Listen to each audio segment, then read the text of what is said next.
Our next guest is coming to town. You gotta love his brand of music because it's feel good tunes. Yep. That's what's so great about it. It's on a hell of a show too. Put you in a good mood and just feel like hanging out with everybody. And of course, he's going to be at the TLA on. So what happened there? I have no idea. Thank you. Trying to play some music for our next guest. The Juice Up Tours at the TLA on Saturday at 8:30. Tickets are on sale right now, ladies and gentlemen. Please welcome Philly's own G-Love. Good morning, sir. Hold on, wait. How you doing, man? I'm good, man. Look, man. I thought you said I was going to be like a regular, and we haven't talked in over a year. So that's regular. Yeah, Sure. You get once a year. Since the pandemic. I remember which you're still in. when we all got shut in, we started, reaching out to some friends, seeing how everybody was doing, and you were one of them, and you were out raising chickens last time we spoke to you, I think. Now we're back on tour, so the chickens and the goats have been rehomed. A lot of stuff's happened since the last time we talked. I think I've had 2 more babies. This is Blueberry. He's had about 25 babies. All right. For those who can't see, G-Love's holding a dog in his lap. It's a cutie. Oh, yeah. Cute. All right, wait. So you've had 2 kids since we spoke? Well, just one, but we had a baby right before COVID, little Garrett, and now we have June, who was born. Yeah, he was a COVID baby. Okay, all right, yeah, you had to have something to do. That's like when you're home, not on the road. Then Yeah, you have sex. Then babies come. And are the chickens all gone? Chickens are gone. Chickens got it's sad actually. We had a predation by coyotes. Oh no. Yeah, we had 2 chickens, and with the 3 kids, my wife's like, I can't deal with the freaking chickens. So our friends, chickens. Yeah. More chickens, rock and roll, baby. I'm back. Yeah. I'm back. I gotcha. It was either get rid of the kids or get rid of the chickens, and the chickens had to go. I got it. All right, so listen, you've been you're coming in town, like I said, on Saturday, but you guys have been out and about. What's touring been like lately? Yeah, it's been cold. It's been snowy, and I think on the real, I think some people just aren't ready to go out yet because you have some circumstances where people bought tickets and they won't come out. Yeah. But then there's plenty of people that come out. And of course, we're on the way to Florida, which is where they never heard about COVID anyhow. So Right. it's only going to get better. And you're with the Juice. So tell us about your band. That's the Juice. We got Chuck Treese, Philadelphia legend, on drums. Jimmy Jazz from the Special Sauce, and Van Gordon Martin, a great lead guitar player from Boston. But I guess the big story this year, musically, was Chuck Treese and I reconnecting, actually at a Jersey Shore gig in LBI at Bird and Betty's, and we've just been playing ever since. We played a lot of people's backyards this year. And we made a new record. It's called Philadelphia, Mississippi. Oh. So that's coming in June. Nice. That's very cool. Very cool. What's the Philadelphia, Mississippi connection? Yeah, so I've always, there's a small city in Mississippi called Philadelphia, and I've always thought, man, that's pretty cool. And being a blues man myself, I've always thought, man, it would be so cool to go record a record down in Philadelphia, Mississippi. We didn't record in Philadelphia. We recorded in Coldwater, Mississippi, with Luther Dickinson from the North Mississippi All-Stars. But the record was really about Chuck Treese making a pilgrimage from Philadelphia to Mississippi to the Hill Country and the Delta Blues, and bringing our hip-hop blues with a lot of collaborating with a lot of upcoming new generation blues men and women, and also some old-timers as well. So it's really cool. Wow. And then we brought it back. We actually got the singles called Love from Philly, which featuring Schoolie D. Oh, that's wild. Yeah. How's he doing? Man, he's great, man. Yeah, so we caught up down in Fishtown and cut him, I guess, this summer. Yeah. Hey, all right, so we have you on Zoom right now so we can see what you look like and everything. What is on your thumb right now? Is that like a finger pick thingy? Yeah, that's my finger pick. Okay. Are you wearing that for fashion, or do you? Or were you getting ready to play something? Yeah. No, I mean I got my guitar right here. Yeah. Hey. I'll play a little chorus from Love from Philly. Okay. All right, let's check it out. Electricity is rolling through me like the kite to the key to the money in cryptocurrency, and my beat is connected to the street. No matter where I'm on the center Philly, that's alive in my bones and my blood. It's a family thing. Some max and relax to the song that we sing. 76, it's a Philly thing. It's a real thing. It's a real thing. It's nitty gritty. Hot sauce in the city. Yo, parking lot hustlers. South Street structures. Yo, but now we chilling out on MMR, baby. You know how we do a Preston Steve. Oh, yeah. Yeah. Love from Philly. Love from Philly. Love. Love, love. Love from Philly. Love from Philly. Love. I got nothing but love for you. Yeah! I love that. Shout out to us and the Nitty Gritty. Is that Gritty? Like the Flyers Gritty? Is that a shout out to him? Who's that? Oh, you don't know. Gritty's the Flyers mascot now. Oh, okay, that's cool. Damn, I've been living up in Massachusetts for too long. Hey, but by the way, did you? We was talking to Preston earlier. Boston got slammed. Massachusetts got slammed with the snowstorm. How'd you fare? Yeah, well, actually, we played Boston that night, and then after the show, we got in because I had the family out with me, so we followed the tour bus down to the Mohegan Sun in Connecticut. So right when the storm was starting to hit at like 11, and the roads got kind of dicey, but we made it, and good thing we left that night because, yeah, I mean, all of New England was shut down on Saturday. Hey, I wanted to ask you, G, with with how we're communicating now, Zoom kind of being a product of the pandemic. I mean, the technology already existed, but it really took off when people were shacked in at home and wanted to hang out. And when we've found this now a new way to do interviews and a better way because we can see you can see us, and there's something about that connection.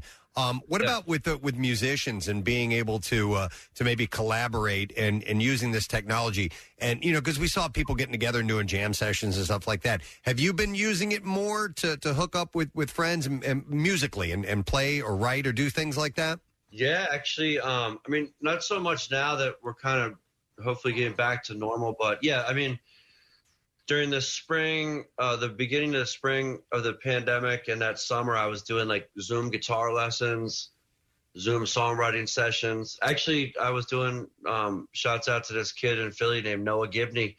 We wrote 13 songs, and he made a record out of it. So, yeah, we did a lot of writing and communication like that. And then I do like Zoom parties, and live streams, but yeah, I'm all zoomed out, man. Yeah, it's just while it's cool, it's just not the same.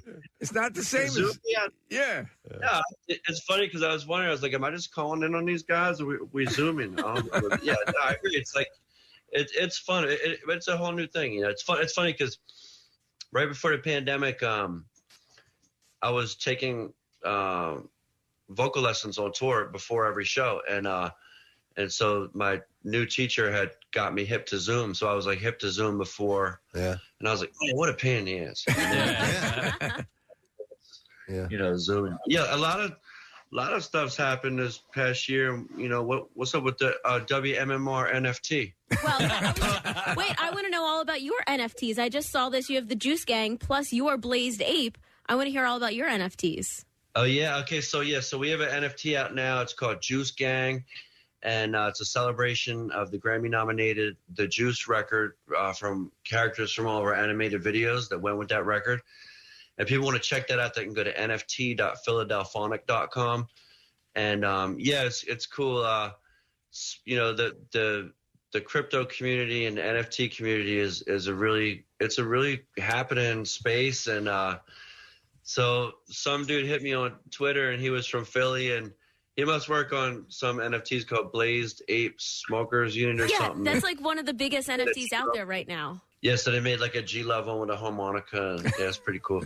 All right, so I need you to tell me though, when you were approached by about NFTs and stuff, did you fully understand it the first time it was explained to you? Do you still understand it now that you're a part of it? No. I don't get it. I mean, it's a way to make money, but I don't know, man.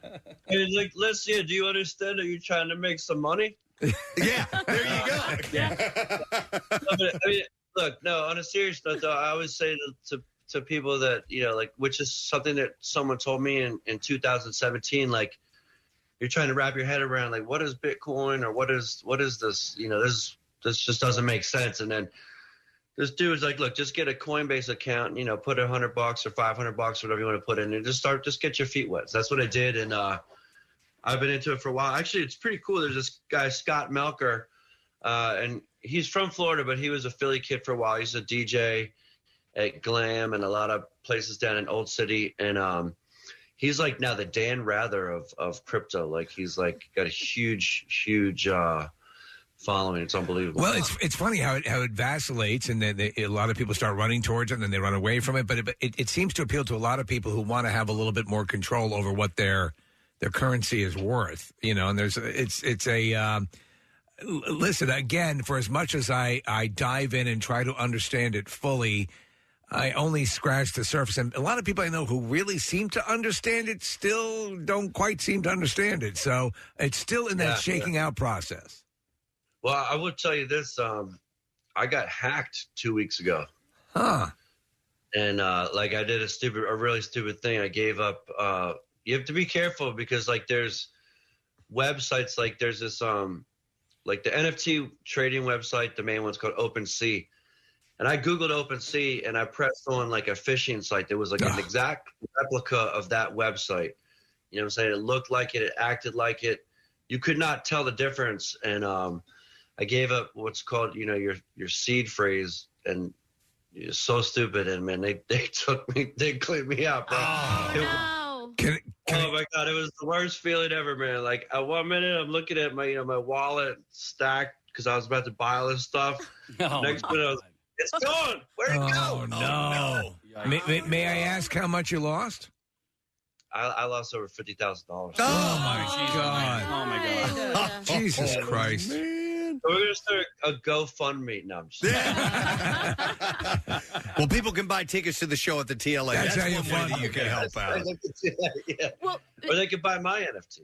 They could do that too. Yeah, and what's Marissa? cool about your NFTs is they come with albums, they come with signed posters, chance to win tickets. So that is a big thing about NFTs is that you're only getting this digital file that you can like display on your wall or take a screenshot of, but you're giving more to it. So congratulations on blowing it up and making it more tangible. Yeah, well, it's cool. It's cool to just kind of jump into a new creative space. So, right. So that's what's happening, Nice. All right. Well, listen, G, when's the new record coming out again? And it's Philadelphia, Mississippi.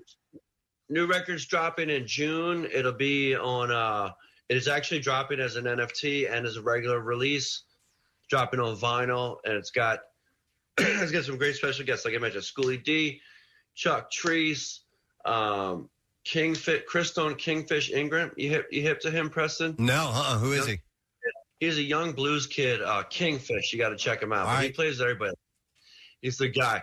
Alvin Youngblood Hart, a lot of great musicians. So, yeah, keep an eye out for that. Philadelphia, Mississippi. We're repping hard from the 215 on this one. Nice, man. You always surround yourself with great musicians, and it always comes out on top, man. The TLA Saturday. I can sound good somehow, You're the best, Garrett. It's good to catch up with you, man. Thanks for coming on this morning. Thanks, guys. I'll see you in a year. Yeah. See you love, guys. See you in a year.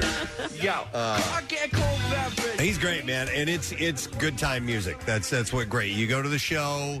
It's just kind of, how can you not love cold beverage? But it's just a bunch of feel-good tunes, and he's got this vibe about him that's real inclusive. So, it's excellent. Great concert. He played a concert. It was on the beach at Brigantine, and man, he was awesome. Yep. So I remember first coming up as an intern at Y100, and Tower Records in Center City had it was awesome, man. It was like one of the first events I ever worked as an intern, like Street Squad member, and he they closed the store down, and he just performed for maybe like 50 people. It was awesome. It was so cool.